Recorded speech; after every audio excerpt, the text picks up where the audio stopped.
Este episodio de la Estrategia del Día es traído para vos por el Foro Económico Internacional de las Américas. El 17 y 18 de marzo, unite a líderes de diversas industrias mientras se discute el tema creciendo a escala en el Foro IEFA Latam. Mira la conferencia en vivo en el sitio web oficial del Foro IEFA Latam o en IEFA TV a través de YouTube. Muy buenos días, estrategas. Soy Francisco Aldaya, editor de BloombergLinea.com, y hoy les voy a contar las 3 noticias más importantes para que arranquen su día. Además, Tomás Carrió con el cierre de la semana. Como siempre, no se olviden de darle clic al botón para seguir a este podcast, de compartir este capítulo, de activar las notificaciones y si te gusta lo que hacemos acá de lunes a viernes, ¿por qué no darnos un 5 estrellas? 1. Esta semana tuvimos una protesta contra el gobierno por el tema de las jubilaciones y más allá de la politización o no de esa marcha, vale la pena repasar cómo vienen variando los haberes jubilatorios desde que asumió Milei ya hace 15 meses. La popularidad del presidente y la confianza en el gobierno son métricas que siguen de cerca a los inversores tanto locales como extranjeros y recordemos que en el último episodio de protestas por las jubilaciones sí vimos un impacto en estos indicadores. Vamos entonces a los haberes. Según las cuentas que lleva la consultora Equilibra de Diego Bocio, las jubilaciones mínimas cayeron por 4,3% en términos reales desde noviembre de 2023. ¿Y cuál es el factor central que explica esa caída? Bueno, que el bono que cobran los de la mínima quedó fijo en 70.000 pesos y por lo tanto fue perdiendo poder de fuego contra la inflación. Según Equilibra, son más del 70% los jubilados que cobran la mínima. Intentamos chequear ese dato con el gobierno, pero no obtuvimos respuesta. Para el resto de las jubilaciones, es decir, las que superan la mínima, estamos hablando de una mejora del 8,8% en términos reales desde que llegó a la rosada Javier Milei. Es cierto, por un lado, el grueso de los salarios le ha ganado a la inflación y el problema con las jubilaciones solo viene agravándose en los últimos 15 años, una herencia compleja que heredó este gobierno. Pero no deja de ser relevante preguntarnos cuánto pesará esa pérdida en las urnas en octubre de este año. 2. Selectivamente, el Morgan Stanley está viendo oportunidades en el sector energético argentino, esto después de la corrección que venimos viendo en el primer trimestre de este año. Aunque mantienen una postura alcista en general, favorecen al petróleo sobre el gas y los activos regulados. En los últimos 2 años, las acciones de petroleras argentinas subieron en promedio 160%, superando a sus pares regionales y a los principales índices bursátiles. La corrección que mencionaba al principio, sin embargo, ya alcanzó el 30% en promedio, lo que los analistas interpretan como una toma de ganancias sin cambios estructurales que debieran preocupar a los inversores. El Morgan aclaró que incorporó a su modelo un riesgo país de 600 puntos, reflejando las mejoras macroeconómicas como la caída de la inflación, el superávit fiscal y la desregulación gradual de los mercados. Entre sus principales recomendaciones destacaron a Vista Energy con un precio objetivo de $72 por ADR y un crecimiento proyectado para su negocio del 15% anual en los próximos 5 años. YPF por su parte tiene un objetivo de $45 desde los 33 actuales y Pampa Energía con un objetivo de $98, aunque sigue pendiente de la regulación y avances en Rincón de Aranda. TGS en cambio le resultó menos atractiva al Morgan con un precio objetivo de $26, mismo nivel en el que se encuentra ahora. Como riesgos, los analistas del banco señalan la incertidumbre macroeconómica, la caída en la aprobación del gobierno o nuevas bajas en los precios internacionales del petróleo, aunque creen que el mercado ya descontó estos factores. Por otro lado, mencionarles que después de los resultados del Superbiel, que arrojaron una mejora del 12% interanual en su utilidad neta, el Morgan Stanley fijó un precio objetivo de $19 por sus acciones, lo que sería una suba del 41% en los próximos 12 meses.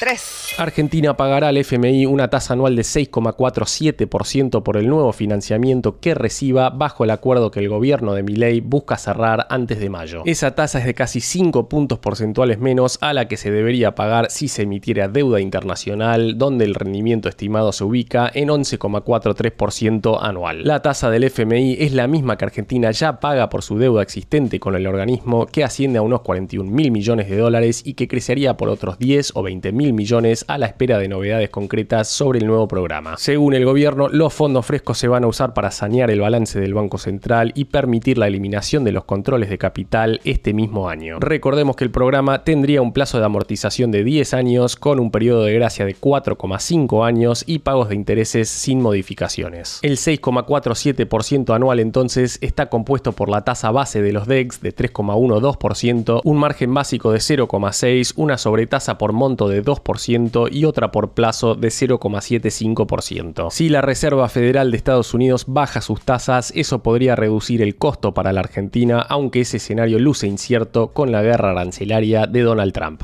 Antes de pasar al cierre de la semana, veamos rápidamente cómo van a abrir hoy los mercados. Fue una jornada bien roja para las acciones argentinas en Wall Street ayer, con caídas de hasta 6,1% para IRSA y solo 2 subas de hasta 0,3% para Cresud. Los bonos ley Nueva York cerraron con rojos de hasta 1,4%, el dólar blue va a abrir cerca de los 1.235 pesos, el MEP en 1.234 y el contado con liqui en 1.236 pesos. El Banco Central, por su parte, compró ayer 50 millones de dólares, mientras que el riesgo país va a abrir cerca de los 748 puntos.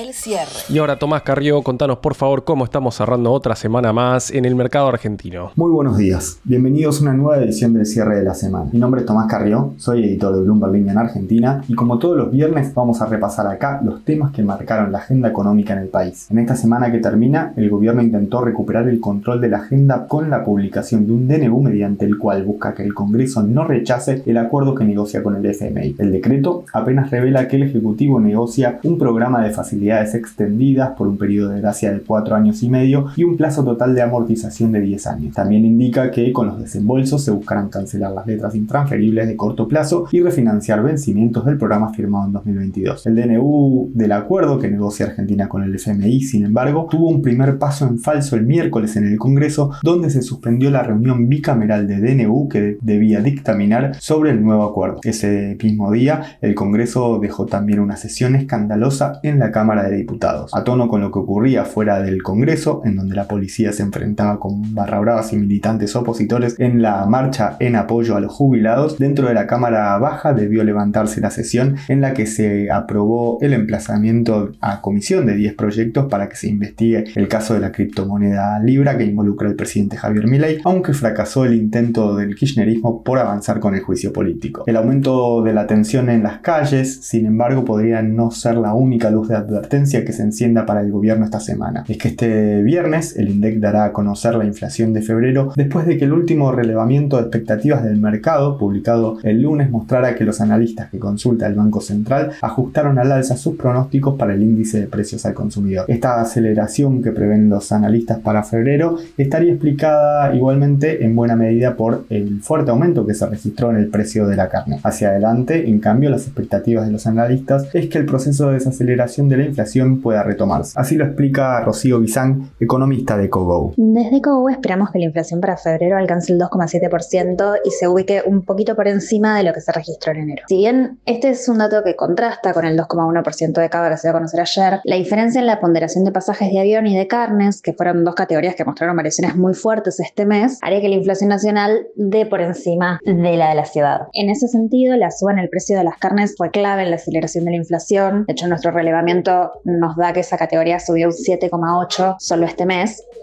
Y el resto de las categorías, mientras tanto, se mantuvieron relativamente planchadas. De hecho, si excluimos carnes de la medición, la inflación nos estaría dando 1,8%, significativamente por abajo. Hacia adelante esperamos que la desaceleración se mantenga y para marzo, nuestras primeras mediciones, que todavía son bastante preliminares, nos están dando una inflación para el mes del 2,3%. Ya con los alimentos mucho más tranquilos y otros factores como la vuelta a clases y el aumento de transporte en PBA incidiendo en el indicador. La frase del día. Antes de irnos, escuchemos lo que dijo esta semana Ignacio Snechowski de invertir en bolsa en relación al balance de Superviel. En términos de evaluación, Superviel presentó un precio a valor libro de 1,7x en línea con el resto de los bancos, pero con la salvedad de un ROE mucho más sólido que los demás. ¿Estás comprado en Superviel? Déjamelo saber en la encuesta de hoy. Esto fue un nuevo capítulo de la Estrategia del Día Argentina. Yo soy Francisco Aldaya, editor de Bloomberg Línea, y me podés seguir en X en @franaldaya. No se olviden de darle clic al botón para seguir a este podcast y a la campanita para que se enteren al instante cada vez que sale un capítulo de lunes a viernes. Espero que tengas una gran jornada productiva. Esto fue La Estrategia del Día Argentina, escrito y narrado por Francisco Aldaya. Producido por Arturo Luna y Daniela Hernández. Que tengas un día muy productivo.